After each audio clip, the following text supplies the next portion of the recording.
¿Me están escuchando? Sim, doutora. Pouca interferência. Eco ahora, ¿verdad? Muito melhor. Da.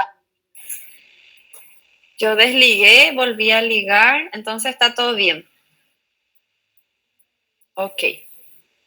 Voy a poner mi PowerPoint un ratito y empezamos.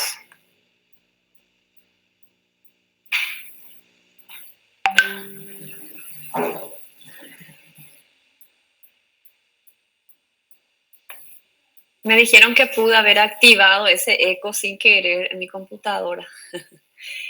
Vayan poniendo, por favor, sus nombres completos, su turma al lado, para después pasar la lista, mientras yo voy abriendo mi clase.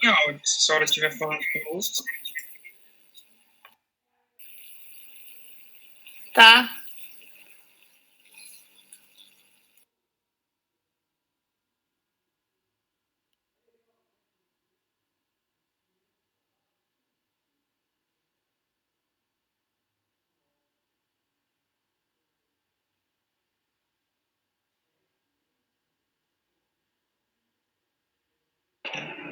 ¿Me están escuchando?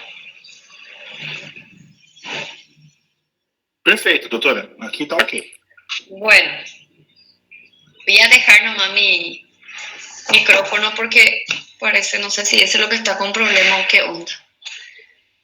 Bueno, les voy a poner, hoy vamos a hablar de antimicóticos y antiparasitarios. Ay.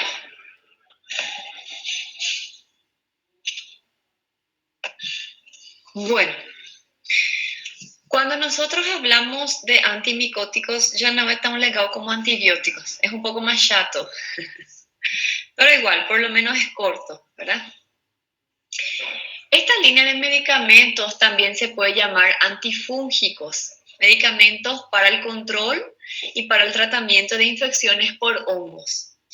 Nosotros podemos tener dos tipos de antimicóticos. En realidad existe, gente, dos tipos de clasificación para los antimicóticos.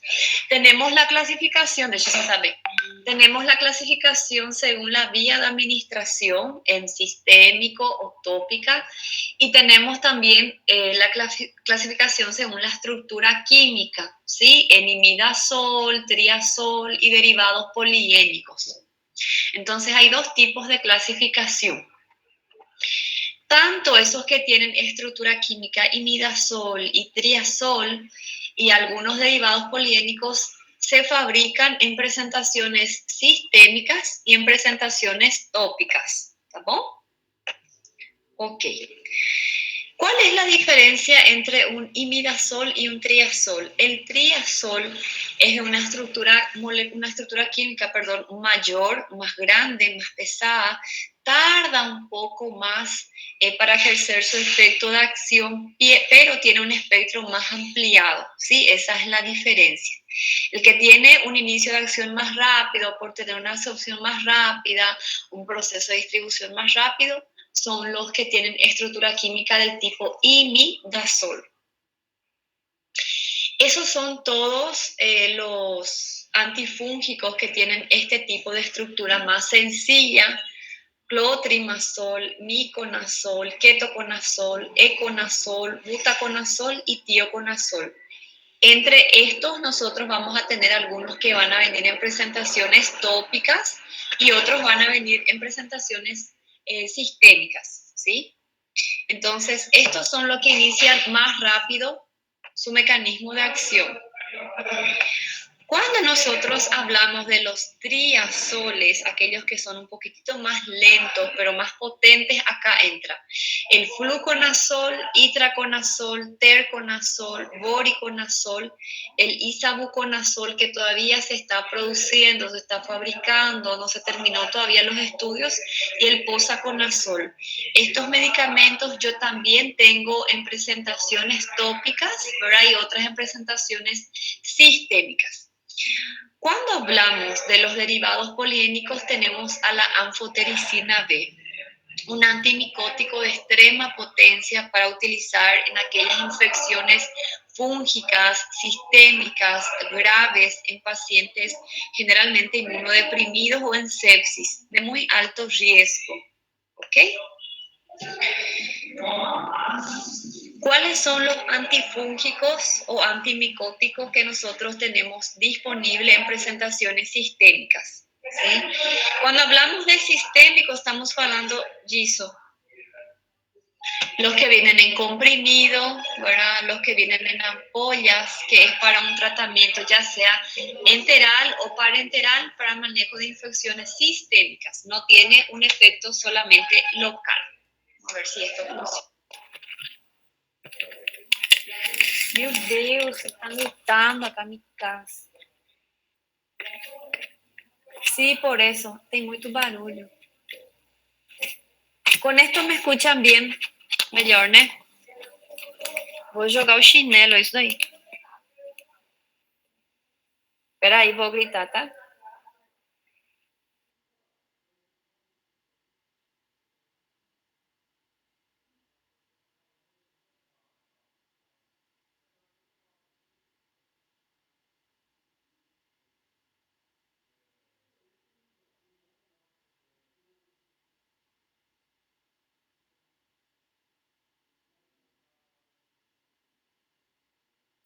Volví.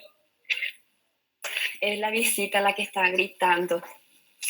Não, eu hice lo clássico que hace la mujer, né? Vai e pá, fecha a porta, assim, com aquele barulho. Ay. No, yo iba a gritar, pero había sido el amigo de mi marido el que vino. Y el tiozinho la está gritando. Bueno, ¿están me ouvindo? ¿Todo ok? ¿Podemos seguir?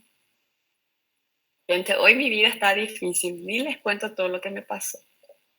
Bueno, cuando yo me refiero a que un antimicótico, aunque un antifúngico viene en una presentación sistémica, estoy hablando de estas presentaciones que viene para yo tratar una infección micótica sistémica. Tengo en comprimidos y en ampollas, como le estaba diciendo, para hacer endovenoso, ¿verdad? No son todos los antimicóticos, como ustedes habrán fijado, que nosotros tenemos en comprimido, por ejemplo, para tomar vía oral o en ampollas para inyectar en un paciente intrahospitalar. Entre ellos está la anfotericina, el antimicótico sistémico más potente entre todos, es tipo nuestro carbapenémicos entre los antifúngicos, ¿sí? Y ahí tenemos de aquellos de estructura simple que se absorbe rápido e inicia su acción rápido, al ketoconazol, al clotrimazol, y es de aquel grupo de los triazoles que son más lentitos, pero abarcan un espectro más amplio, son más potentes, ¿verdad? Ahí tengo al fluconazol, itraconazol, voriconazol y posaconazol.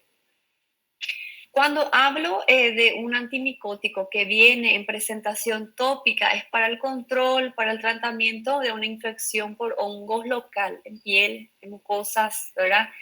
Y ahí nosotros tenemos muchísimos. Acá sí es donde se luce nuestra industria farmacéutica, brindándole al paciente muchas presentaciones para poder encontrar también nosotros una que se adecue mejor de acuerdo a la necesidad de cada paciente.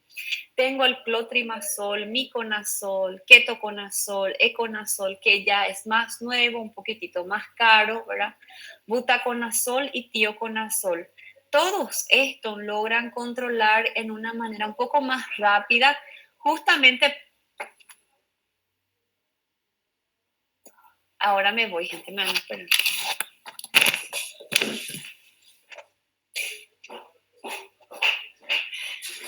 Amor.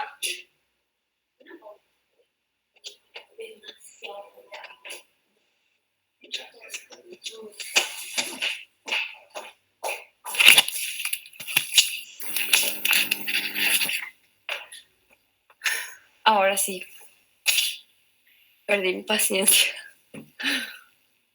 Bajó mi indio. Bueno, vamos a respirar y vamos a seguir. Bueno, a ver, ¿qué estaba diciendo? Estaba hablando de antimicóticos tópicos. Eu vou levar um xingamento hoje do pessoal de marketing porque van a mirar mi video y van a ver que está un quilombo, ¿verdad? Pero así es nuestra vida hoy.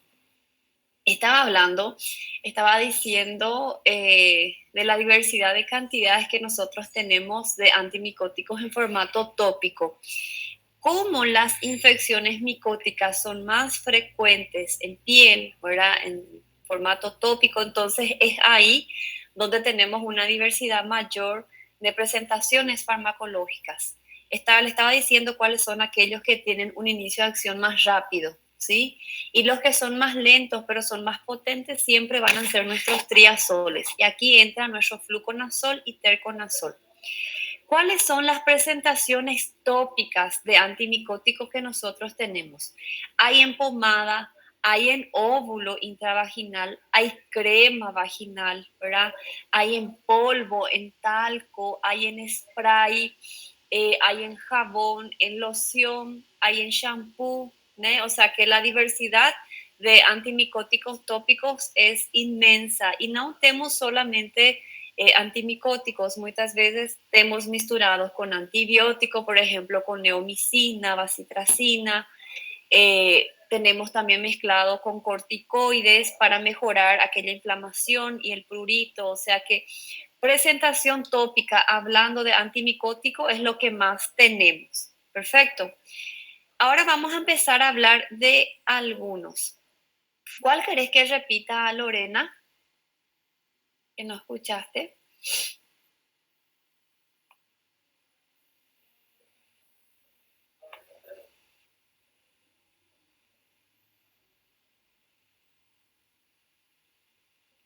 Claro que la mujer manda, Jonathan. Manda y mucho. Ish. Bueno, continúo. Si algo no quedó claro, me dan un toque y ahí volvemos a repetir, no hay problema. Vamos a ver algunos de ellos, ¿verdad? Los más importantes, lo que se utiliza con más frecuencia. Cuando nosotros hablamos de la anfotericina B, estamos hablando de un antimicótico sistémico que se usa para infecciones sistémicas y nosotros tenemos disponible ella solamente en ampollas, ¿sí? En ampollas para hacer de modo endovenoso. Este medicamento tiene una potencia bastante importante y utilizamos solamente en situaciones de un paciente muy grave, neutropénico, con una infección fúngica sistémica. Obviamente tiene también un cierto grado de toxicidad, lo que es común con estos medicamentos que sean muy potentes y ella no se va a escapar de nuestra nefrotoxicidad. ¿Cómo funcionan estos antimicóticos en general? ¿Sí? Indistintamente si son triazoles, azoles, poliénicos, ellos trabajan al unirse a un fragmento de ergosterol que tienen los hongos en su membrana, ¿sí? Así como nuestra membrana tiene los fosfolípidos, los hongos tienen un tipo de colesterol en su membrana y eso se llama ergosterol. Y nuestro medicamento se une a un receptor que está en ese ergosterol. Ella empieza a afectar, a trabajar con ese esterol, ¿sí? Y va a estar modificando la permeabilidad de la membrana y de a poquito se van a ir formando pequeños poros, ¿sí? Poros como si fuesen canales, ¿verdad? Son porinas, poros chiquititos que van a ir alterando totalmente esa permeabilidad de la membrana. Entonces, el hongo va a permitir que se pierda a través de eso muchas moléculas nutritivas que le sirven de nutrientes, perdón, para su supervivencia. Entonces, ahí va a empezar a tener su afectada su metabolismo en sí, ¿ok? Cuando nosotros hablamos de la anfotericina B, esta se probó realizar, testar en formato de vía oral, pero no tenía una buena absorción en el tracto digestivo, muy poca biodisponibilidad quedaba, entonces solamente hoy día ya tenemos desarrollo en formato parenteral, en ampollas, ¿sí? Es un fármaco que se une en enorme cantidad a las proteínas plasmáticas. 90%, o sea que casi todo lo que nosotros administramos de medicamentos se va a unir a una albúmina para ser transportada en plasma, 90%. Como nosotros tenemos tanta cantidad de anfotericina B que se une a estas proteínas plasmáticas, es difícil que ella logre atravesar esas barreras fisiológicas, ¿sí? Entonces no hay concentración importante en líquido cefalorraquídeo, en el humor vítreo, no tenemos en el líquido prostático, en pleura, ¿sí?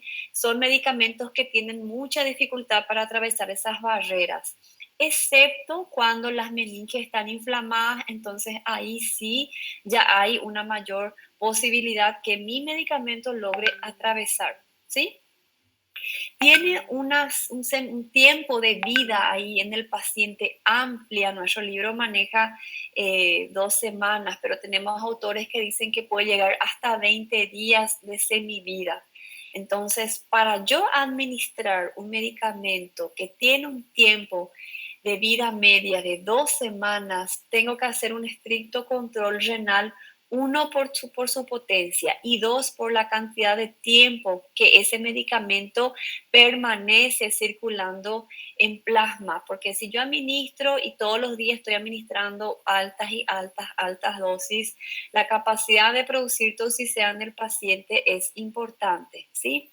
Este tiempo de vida media también está relacionado por la alta cantidad del medicamento que se une a las proteínas plasmáticas con facilidad, ¿sí? ¿Cuándo yo puedo utilizar una anfotericina B? Toda vez que tenga una infección micótica sistémica en un paciente grave se puede utilizar. Infecciones por cándida, micosis sistémica, por coccidios. Por ejemplo, nosotros tenemos pacientes con cistitis que nos hace con recurrencia estos episodios. Por cándida se puede hacer un lavado vesical con media ampolla de anfotericina B, ¿sí? Y ahí nuestro libro utiliza, por ejemplo, el ejemplo de la meningitis por criptococos, ¿verdad? O sea que nuestra anfotericina se puede utilizar en caso que tengamos meninges inflamadas.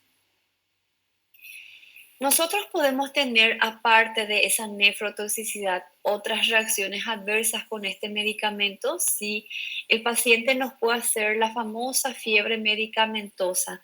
Esto puede llegar a ocurrir hasta las 24 horas que se empezó el tratamiento con el medicamento y casi siempre son fiebres asociadas a escalofríos. Se tiene que prever luego estas reacciones porque acontece en muchos pacientes, en gran parte de los pacientes a quien se les trata con anfotericina B. Entonces, a la par que se administra ese medicamento, ya se da una dipirona, ¿verdad? Un antitérmico para justamente evitar estas reacciones que son muy molestas para nuestro paciente. En aquel grupo de paciente que es asmático o bronquítico crónico, epóxico, generalmente la anfotericina quiere inducir a esos cuadros de broncoespasmo, entonces atender si tengo un paciente que me empieza a hacer taquipnea, sibilancia, estridor, dificultad respiratoria, porque yo puedo tener la instauración de un broncoespasmo y eso generalmente se ve en esos pacientes atópicos. Podemos también tener los pacientes que van a desarrollar alergias al medicamento con cuadros de anafilaxias sumamente importantes, ¿sí? Y 8 de cada 10 pacientes que se tratan con anfotericina B nos hacen un cuadro de nefrotoxicidad.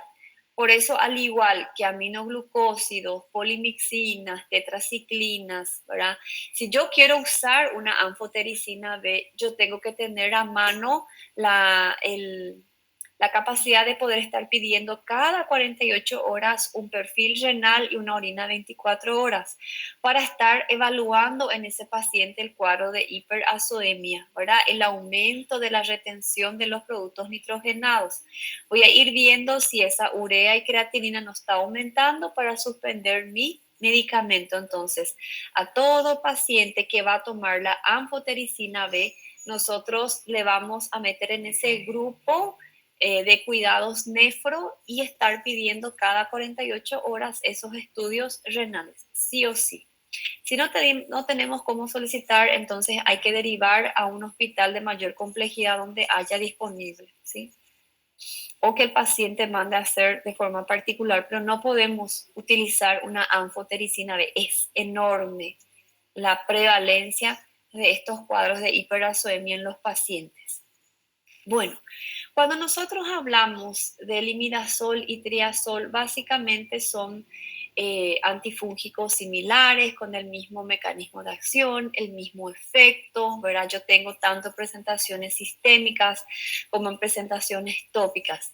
Me dice el Goodman que el espectro es similar, es igual. ¿Cuál es la diferencia? Eso nos habla un poco en el Flores, que los triazoles, por tener un mecanismo de acción más lento, ¿verdad? Por tener una estructura más amplia, más pesada, dura más tiempo circulando en sangre, tarda más para eliminarse, entonces ella logra erradicar infecciones más importantes que un antimicótico que tenga una estructura imidazólica. ¿Sí? Entonces, ese es el diferencial. Cuando hablamos del itraconazol, yo tengo este medicamento en presentaciones orales, en comprimidos, tengo en cápsulas gastroprotegidas. Es importante recordar que si yo quiero estar administrando un comprimido vía oral, ¿sí? Una tableta que no sea gastroprotegido, es mejor que el paciente esté en ayunas porque se inactiva con la presencia de alimentos. Ahora, si yo tengo ya un paciente que le voy a administrar el formato en cápsulas, no hay problema, puede ser postprandial. El itraconazol es un medicamento que tenemos que atender para administrar en pacientes con insuficiencia hepática o cirrosis, ¿verdad? Aquellos con pacientes con esteatosis no hay problema, puedo usar, pero aquellos que ya tienen un parénquima insuficiente, en ese caso hay que atender para administrar porque podemos tener un aumento de las enzimas hepáticas, ¿sí? Tenemos casi 100% de todo el itraconazol que el paciente consume unido a las proteínas plasmáticas, ¿sí? Entonces, muy difícil ese tipo de medicamento que se excreta a través de la orina porque en casi su 100%, en casi su totalidad, está unido a las proteínas. Entonces, este medicamento se va a excretar a través de las bilis, ¿sí? Nosotros no podemos utilizar el itraconazol ni en gestantes ni durante la lactancia. ¿Cuándo yo puedo utilizar un itraconazol? Yo puedo utilizar, por ejemplo, para un paciente que nos haga una infección por coccidios o puedo utilizar en un paciente neutropénico con alguna patología autoinmune, ¿verdad? O un diabético, algún paciente con alguna situación de neutropenia que me haga un cuadro febril sin un diagnóstico previo, o sea, de forma empírica, cuando yo esté sospechando de una infección micótica. Es un antimicótico que tiene una potencia importante y me puede manejar una infección por hongos en un paciente neutropénico. Así también puedo utilizar para situaciones micóticas en piel, ¿sí? Esporotricosis, la tiña, tanto del cuero cabelludo como de la piel, las situaciones de infecciones por cándida en las mucosas, en el esófago. Para eso yo tengo disponible varias presentaciones tópicas del itraconazol. Cuando nosotros hablamos de fluconazol, tal vez sea uno de los más utilizados en su presentación de óvulos vaginales, pero se conoce bastante esto. Y el fluconazol es un medicamento que si nosotros administramos en comprimidos, tiene una buenísima absorción. Voy a aceptar un ratito.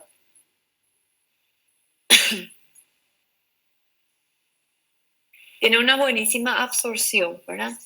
Este medicamento se logra excretar a través de la orina, entonces es un fármaco que nosotros tenemos que ajustar la dosis si tenemos algún paciente renal. No es que no pueda utilizar, sí, puede usar, solamente que va a tener que personalizar la dosis según su tasa de filtrado glomerular.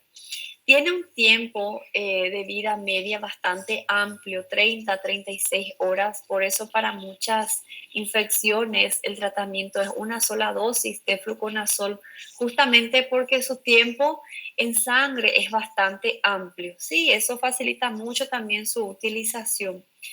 Es un medicamento que tiene una buena distribución a través de las barreras. Se encuentran importantes cantidades del medicamento en todos los líquidos corporales y eso facilita mucho su utilización para diversos sitios que estén con una infección por hongos, ¿sí? Cuando, por ejemplo, yo puedo utilizar un fluconazol, la famosa cándida, que me imagino que saben luego que se usa sí o sí fluconazol, ¿verdad? Infecciones por criptococos, infecciones meningíticas por hongos, acordar que atraviesan muy bien las barreras y ese es un diferencial importante de ellas.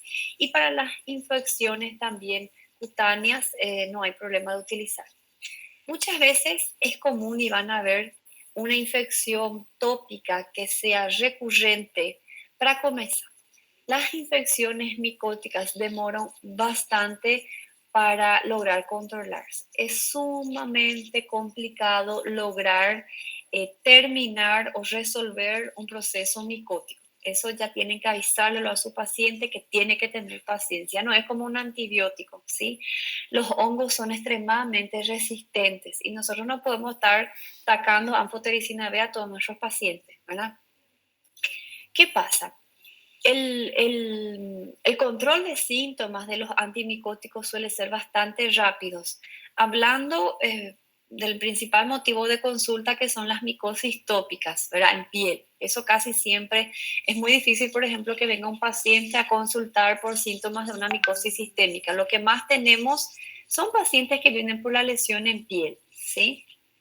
Generalmente ya son los automedicados esos pacientes, ¿verdad? ¿Qué pasa? El control de estos síntomas que produce el prurito, las molestias, muy rápido responden a los antimicóticos.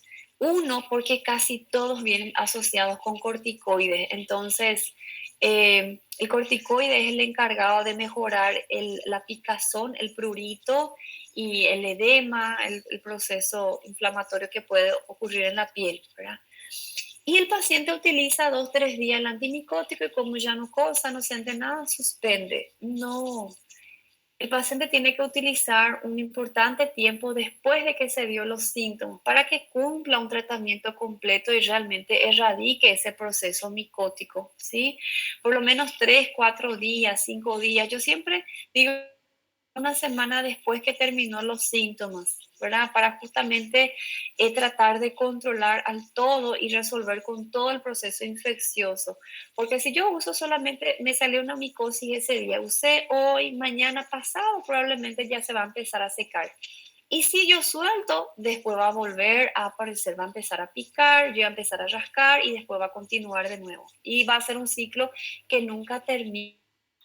Tratar de darle esa continuidad al tratamiento mismo no teniendo más síntomas. Eso es importante de hablar con el paciente. ¿Tá?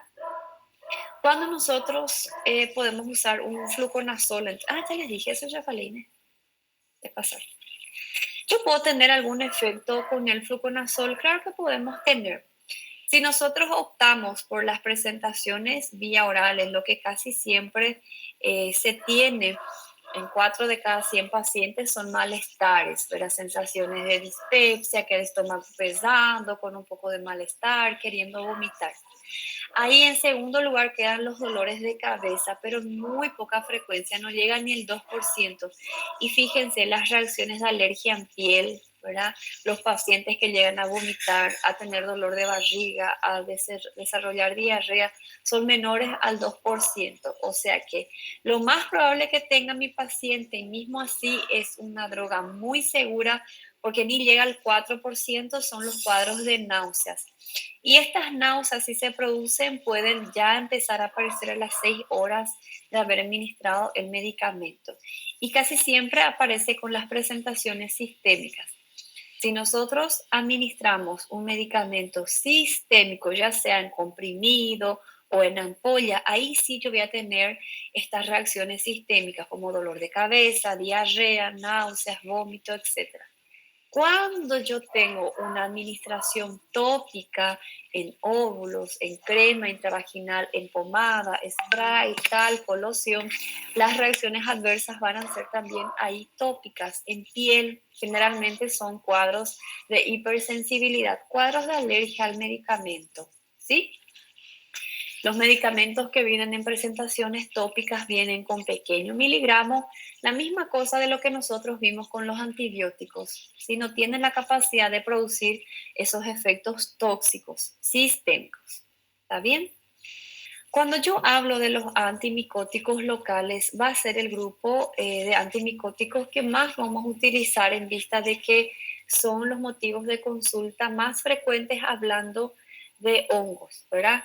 Yo puedo tener, por ejemplo, pacientes que me van a hacer cuadros de candidiosis, pacientes con tiña, pacientes con queratitis por hongos, pacientes con tiña capitis, tiña corporal, y yo solamente para tener éxito en el control de mi proceso micótico tengo que saber elegir la presentación farmacológica adecuada para cada tipo de afección. Personalizar, no va a ser a todos los pacientes que yo le voy a dar talco, no va a ser a todo el mundo que vos a ir indicando un sabón, una loción, un spray, o sea que para cada tipo de infección yo tengo una presentación adecuada. Por ejemplo, si yo tengo una piel seca, no compensa yo estar ministrando algo en spray o en aerosol.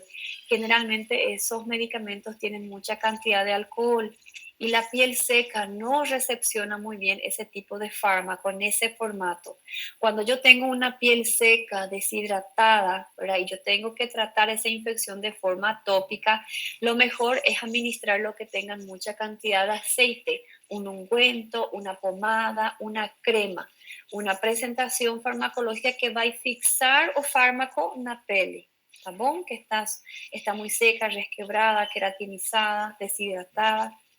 Ahora, cuando yo tengo zonas húmedas, como pliegues, ¿cómo ustedes dicen pliegues? Dobras, región inguinal, bajo los yuellos, axila, donde hay dobras, pliegues, ¿verdad? Lo mejor es estar indicando. ¿Me están escuchando todo bien? Estoy falando, no paré para preguntar ni una vez. Bueno, para pliegues y para zona interdigital entre dedos, lo que más se recomienda son los polvos, los talcos, ¿sí? Porque en esas regiones tiende a haber una mayor cantidad de humedad, son zonas más húmedas. Entonces es mejor estar utilizando el formato tópico polvo, ¿sí?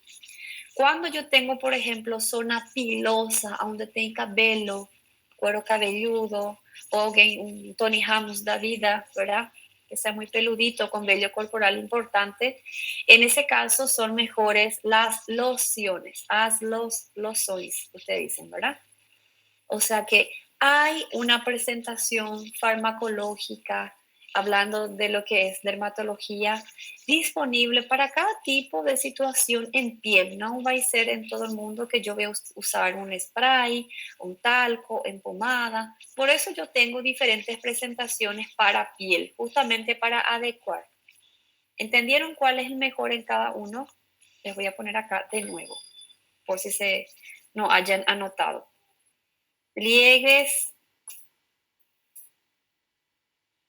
e interdigital, lo que es en polvo. Zonas pilosas de pelo, loción. Piel seca, voy a ponerla así, con mucho aceite para que lembren. Pomada, crema. El aerosol ya es para piel hidratada, donde tenga una gran parte donde cubrir.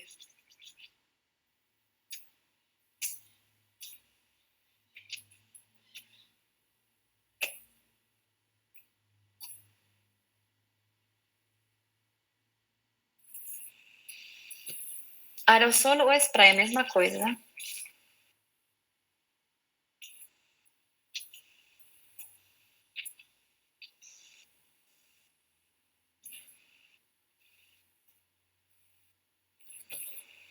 Bueno, cuando nosotros hablamos de estos imidazoles y triazoles, nosotros ya sabemos que tenemos tanto en presentaciones tópicas como en sistémicas. Muchas veces nosotros podemos tratar una infección de piel que es recurrente, que el paciente tiene a repetición por doble vía, es decir, ese paciente puede tomar un fluconazol vía oral y a la parte yo le puedo administrar un miconazol en la región de la piel, ¿sí? Se puede hacer esa aplicación cutánea acoplado al oral, ¿sí? Para poder, sobre todo, manejar esos pacientes rebeldes al tratamiento. Cuando nosotros hablamos del clotrimazol, el miconazol, estamos hablando de los antifúngicos más económicos. Tienen un precio muy accesible, son los que tienen precios más bajos, pero no por eso dejan de ser efectivos. Son muy efectivos, logran controlar bastante bien los procesos infecciosos tópicos, por eso se siguen produciendo a gran escala.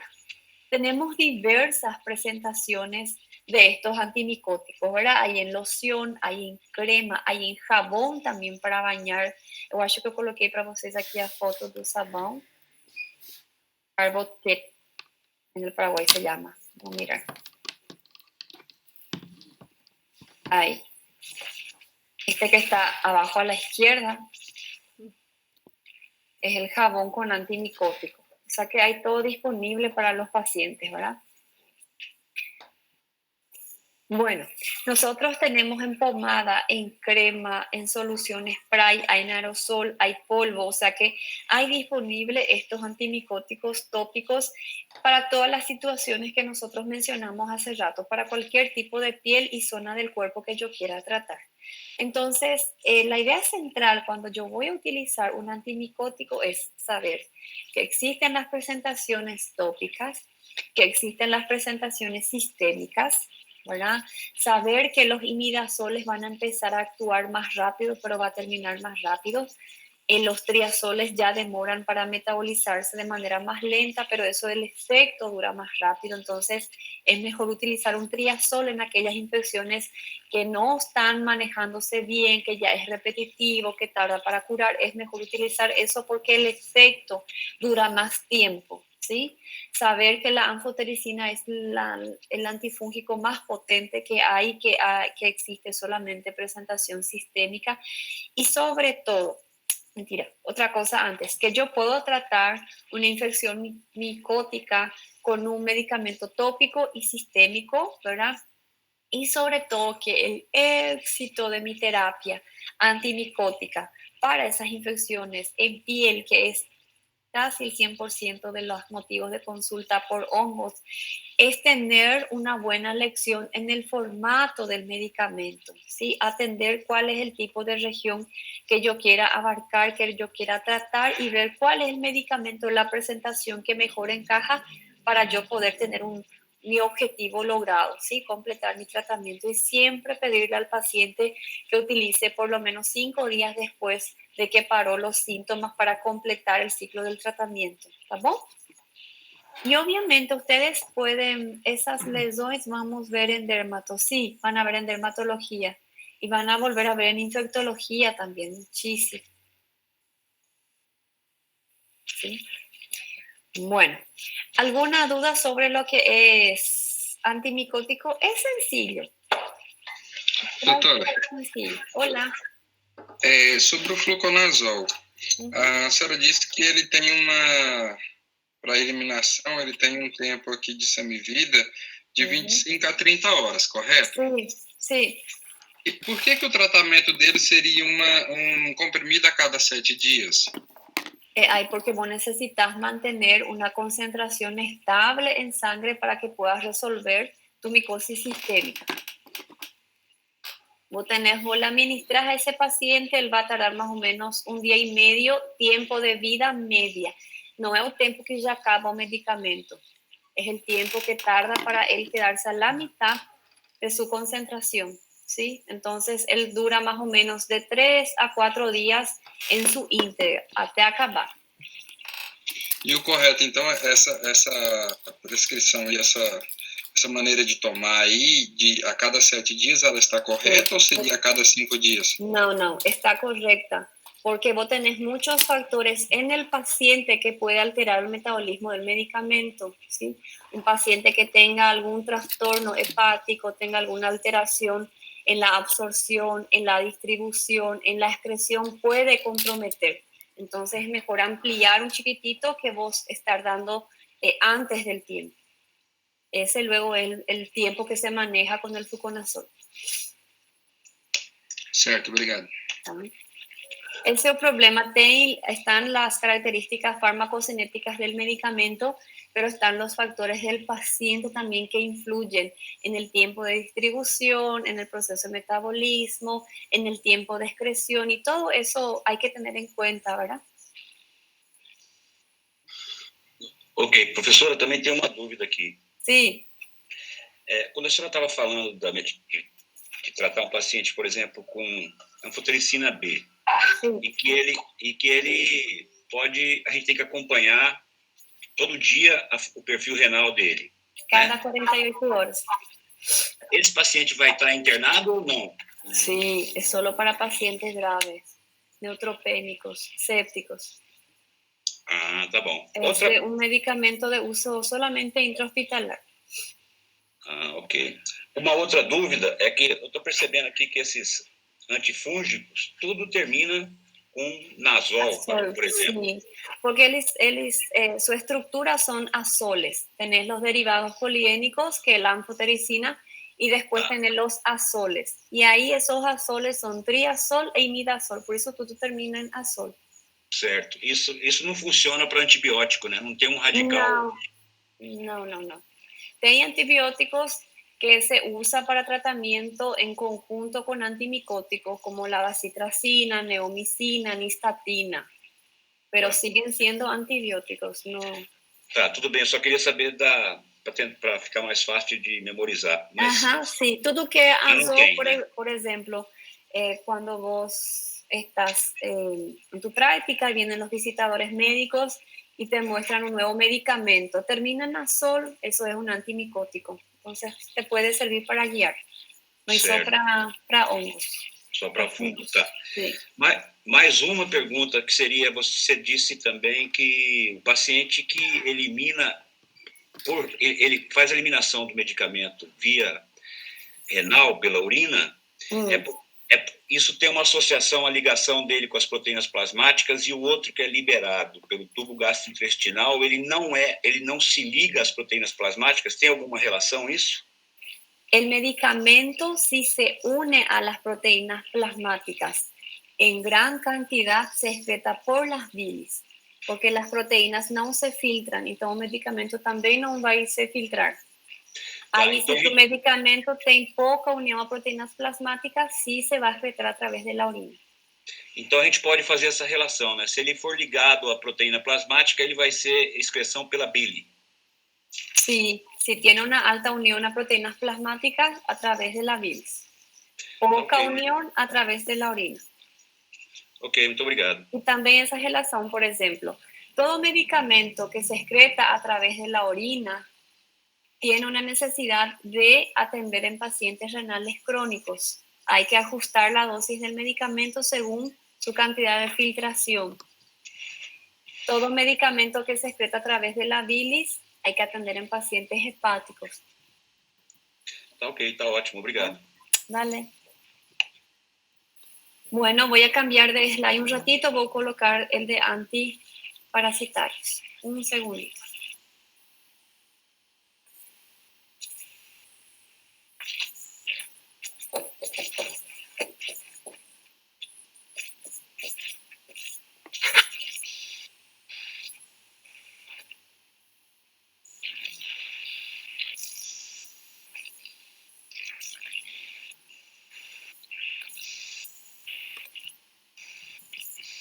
Bueno, ¿están consiguiendo ver el material de antiparasitarios? No se estresen, no se enojen porque es solo 9 slides. ¿Está bom?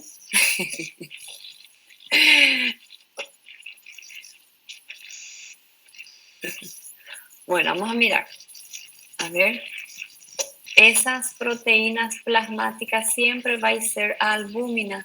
La principal proteína transportadora de tu medicamento es la albúmina. En segundo, te voy a anotar acá, Natanael. Eso vocês tinham que ter visto en fármaco 1. Voy a poner acá.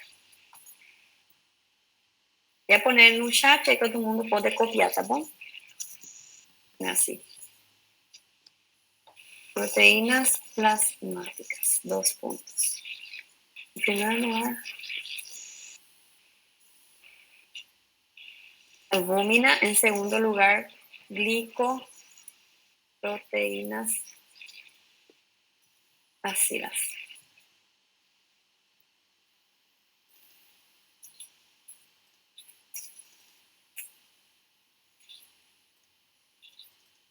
Niños, estou escrevendo, já vou mandar.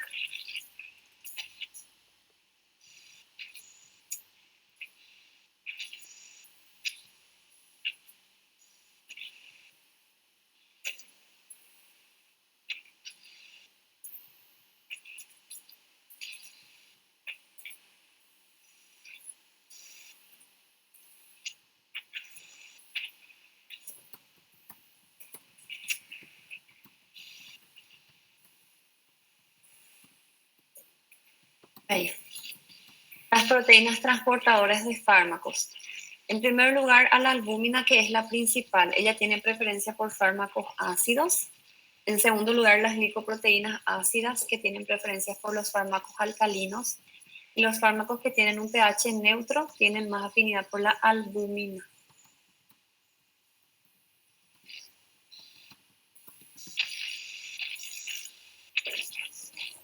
Y a veces estos con pH neutro se pueden unir en algunas situaciones con la globulina, pero ya en menor medida.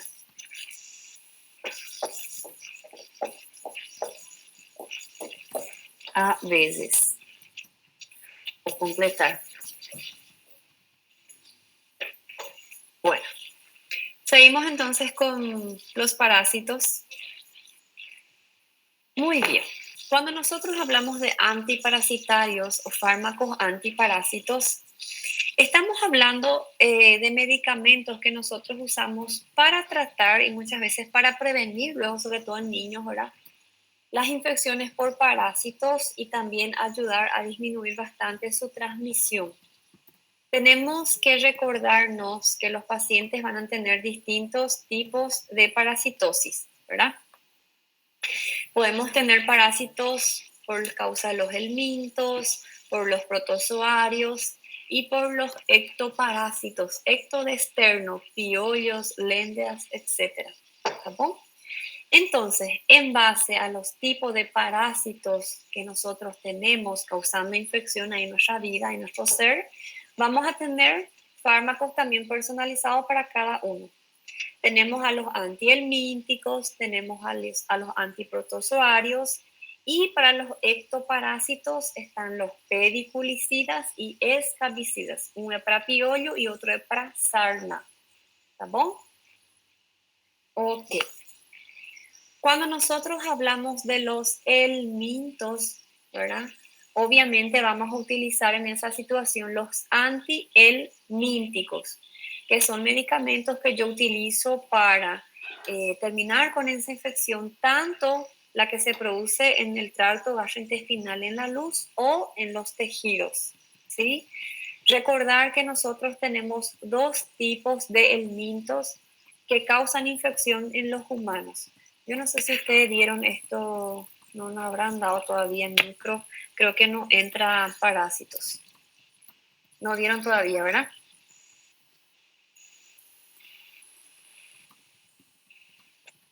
No importa, vamos a repasar. Si es que dieron, vamos a repasar. Los helmintos que tienen capacidad de infectar a los humanos, por un lado tenemos a los nemátodos, que son aquellos corodiños, gusanitos redonditos, cilíndricos, ¿sí? Y ellos tienen los que afectan tanto en tejidos y en la luz intestinal. Y por otro lado tenemos otro grupo de helmintos que son los platelmintos, que son aquellos corodiños, aquellos gusanos planos, ¿sí? Y nosotros tenemos dos tipos de platelmintos, dos tipos de gusanos planos. Los céstodos, que infectan tanto tejido y luz intestinal, y los tremátodos, que le gusta solamente tejido. Yo tenía preguntado para un alumno cómo se dice gusano y me dijo que es coro, ¿está cierto? Então eu fiquei con el gusanito corozinho, ou como se dice. Coró, verme, né? Depende da Verme, região, não, verme é já luego de... A ver, más chulinita, vamos a llamarle corosina. Sim, sim. No, 950.000. Qual que é o outro em espanhol mesmo? Como que é? Gusano. Gusano, sim. No, gusano. Gusano é bom que é aquele que vem na tequila, né? Bueno, cuando hablamos de los nemátodos que causan infección intestinales, ahí nosotros tenemos al Ascaris, que es súper famoso, al Enterobius, ¿verdad? Al Trichuris, Anquilostoma, Strongyloides, Stercoralis. Cuando hablamos de los tisulares, generalmente son infecciones ya más importantes, ¿verdad? Que debilitan mucho al paciente. Acá tenemos al Anquilostoma, Toxocara, el Trichinella, que ayuda, no ayuda, que baja mucho el peso del paciente infectado. Y cuando hablamos de los platelmintos, ahí tenemos las famosas tenias, ¿verdad? Tenemos a los equinococos y los tremátodos, aquellos que solamente infectan tejidos, la fasciola hepática, ¿verdad? Y los esquistosomas. Entonces, todos estos tipos de vermes, como dijo el compañero, son helmintos y tenemos que tratar con antihelmínticos. ¿Cuáles son los antihelmínticos que nosotros tenemos disponibles? Los benzimidazoles y con otra estructura química, ¿sí? Acá tenemos al albendazol y al mebendazol. El más nuevo es el Pyrantel, ¿sí? Hablemos un chiquitito del albendazol. Es el que tiene una mejor biodisponibilidad. Yo puedo empezar a utilizar esto a partir de los 2 años de edad, ¿sí? Si tengo un niño con un año y medio, con síntomas de una infección por parásito, lo que más se recomienda es el mebendazol, pero pediatría es otra historia, pero les comento nomás, ¿sí? El albendazol no tiene una absorción vía oral óptima, ¿verdad? Porque ella no tiene una estructura lipídica importante y se acuerdan que para que el medicamento logre pasar bien esa membrana celular tiene que ser liposoluble y nuestro albendazol no es. Entonces, ella mejora si es que se administra con comidas grasosas, ¿sí? Bueno, tanto el albendazol como el mebendazol yo voy a utilizar para tratar estas parasitosis por helmintos, ¿sí? Yo puedo utilizar en pacientes gestantes durante la lactancia, es de categoría C.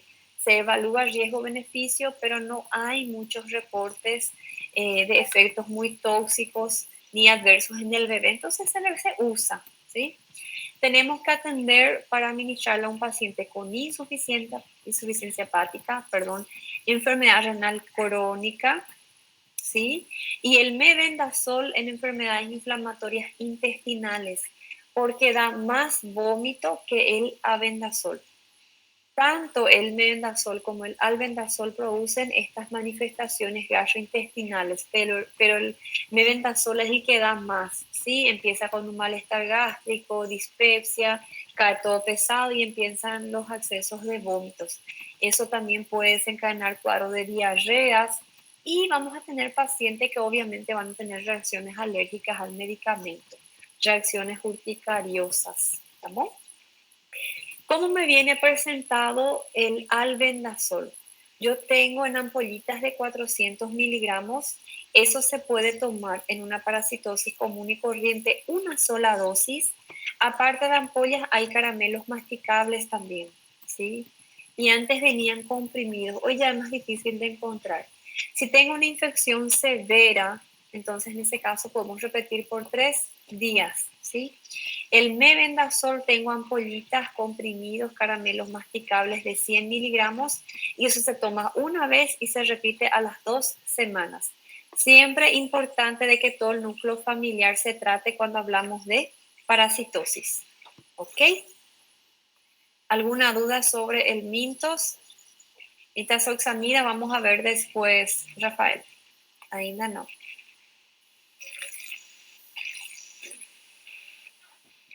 ¿Todo bien? Bueno, ahora sí, una vez que hablamos del mintos, vamos a hablar de los protozoos. Nosotros vamos a tener protozoarios que también tienen capacidad de infectar al hombre y van a producir el mismo tipo de infección de los helmintos. Podemos tener infecciones en la luz intestinal y en los tejidos. ¿Cuáles son los que afectan la luz intestinal? La entamoeba histolítica, los blastocitos y la famosa Giardia, muy común en nuestra comunidad, ¿verdad? Los que afectan el tejido, ahí tenemos toxoplasma, trypanosoma, el plasmodium, ¿sí? ¿Cuáles son los medicamentos que nosotros tenemos contra estos protozoos? Tenemos los nitroimidazólicos, acá está nuestro metronidazol, que aparte de ser un nitroimidazólico, de ser un antiprotozoario, tiene un efecto sobre gérmenes anaerobios, ¿tá? Entonces, aparte de tratarme infecciones parasitarias, yo también puedo utilizar, por ejemplo, una diarrea infecciosa que sospeche por anaerobios. El tinidazol, hermanito, el metronidazol, no tiene esta capacidad sobre anaerobios como el metronidazol. Entonces, se maneja solamente contra los protozoos. Después tenemos a los nitrofuranos, el nifurtimox, la furazolidona, está la espiramicina, aquel macrólido. ¿Se acuerdan que nosotros vimos que era un macrólido para utilizar en toxoplasma en pacientes gestantes? Entonces acá vamos a recordar, ¿verdad? Tengo la pentamidina, que es un poquitito cara, el estivogluconato, que Paraguay no produce. Todos estos son medicamentos antiprotozoarios. Todos son para infecciones protozoarias intestinales, excepto el estivogluconato. Ella es para esa infección en tejido. ¿Está bien? Ok.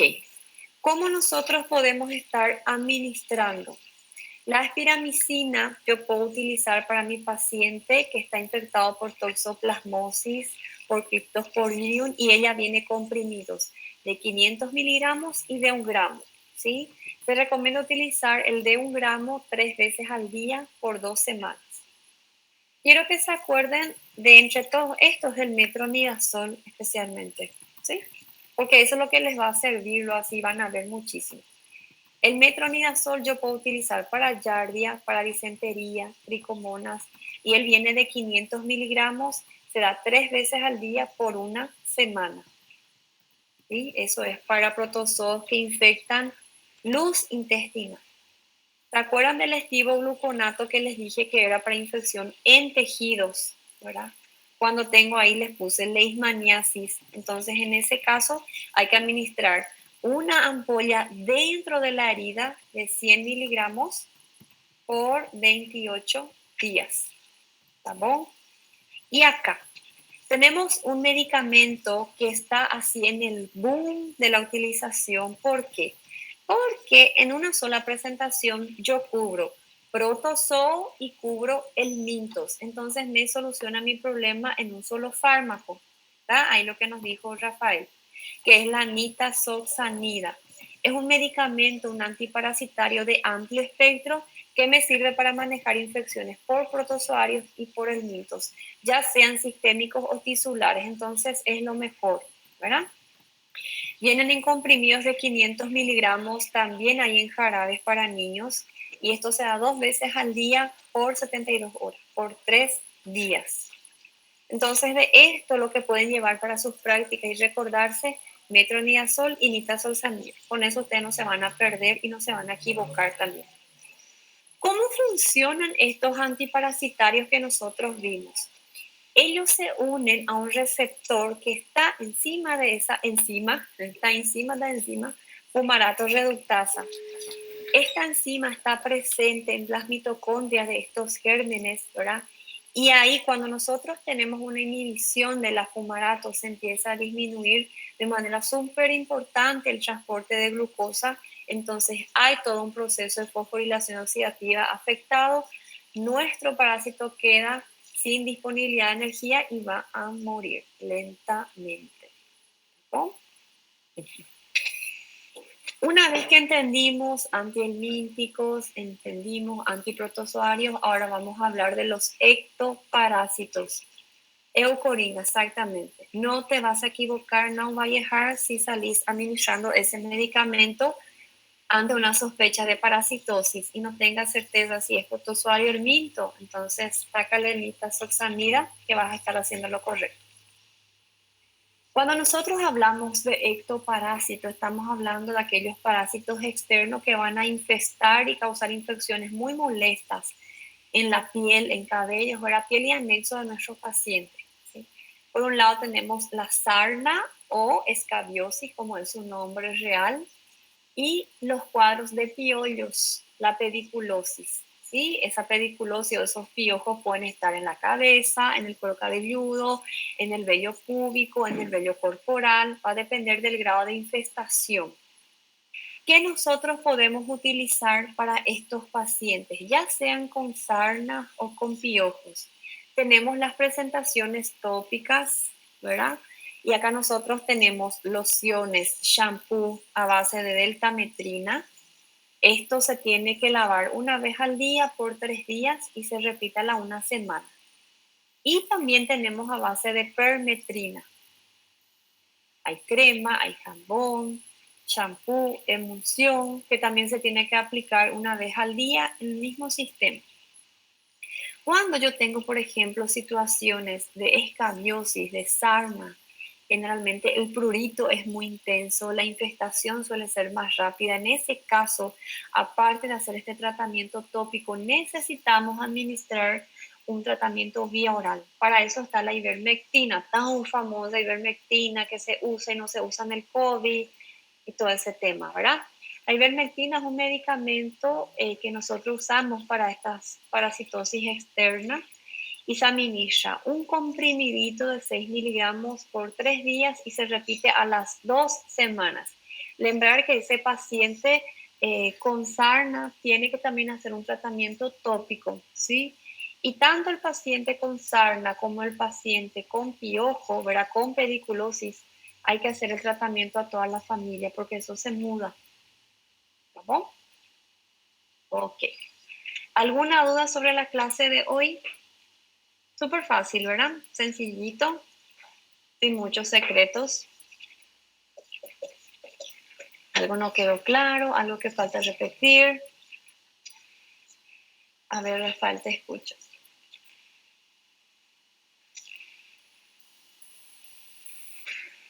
¿Todo bien? Tu permetrina. Ese va a usar tu paciente. ¿Tu permetrina o deltametrina? Una vez al día por 3 días y va a repetir a los 7 días. ¿Sí? Bueno, gente. Váyanse a descansar entonces. Las personas que no pusieron su nombre, por favor, vayan poniendo ahí para pasar la lista. Los que ya pusieron pueden ir a descansar.